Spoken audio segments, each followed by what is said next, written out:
নমস্কাৰ, মোৰ নাম ৰিংকু তালুকদাৰ।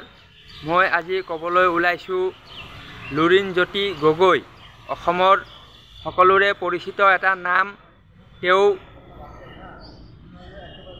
সদৌ অসম ছাত্ৰ সন্থা সাধাৰণ সম্পাদক আছিলে।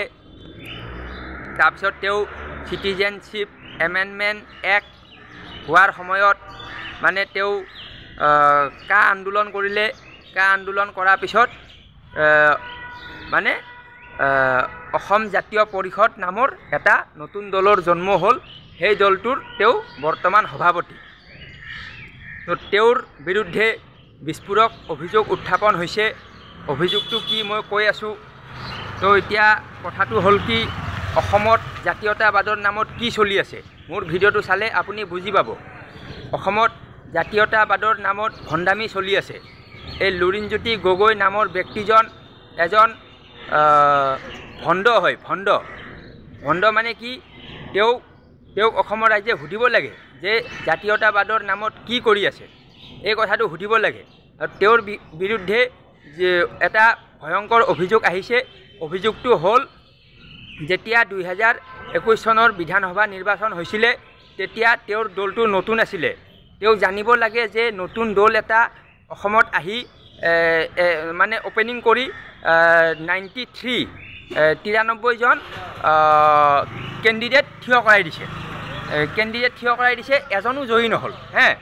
তো ইয়াত দুলু আহমেদ নামৰ এজন ব্যক্তি, তেওঁ কৈছিলে যে অসম জাতীয় পৰিষদে 15টা চিটত প্ৰতিদ্বন্দ্বিতা কৰিব লাগে আৰু বাকীবোৰ চিটত বেলেগ কংগ্ৰেছ দলক সহায় কৰিব লাগে। আৰু কংগ্ৰেছ দলে সেইটো আপোনাৰ মানি লৈছিলে। কিন্তু ইয়াত গৈ কিনে লুৰিণজ্যোতি গগৈ বাৰ্গেনিং কৰিলে। বাৰ্গেনিং কি, দাম দৰ কি কৰিলে, দিল্লীত গৈছে। দিল্লীত গৈ কংগ্ৰেছৰ নেতাক লগ ধৰি কৈছে 50 কোটি টকা লাগিব। আৰে ভাই, 50 কোটি টকা লাগিব বুলি ডিমাণ্ড কৰিছে।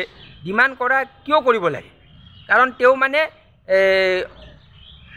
অসমৰ ৰাইজক বুৰ্বক বনালে।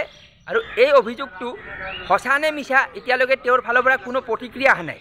এইটো দুলু আহমেদেতো অন কেমেৰা কৈছে, অপেনলি কৈছে।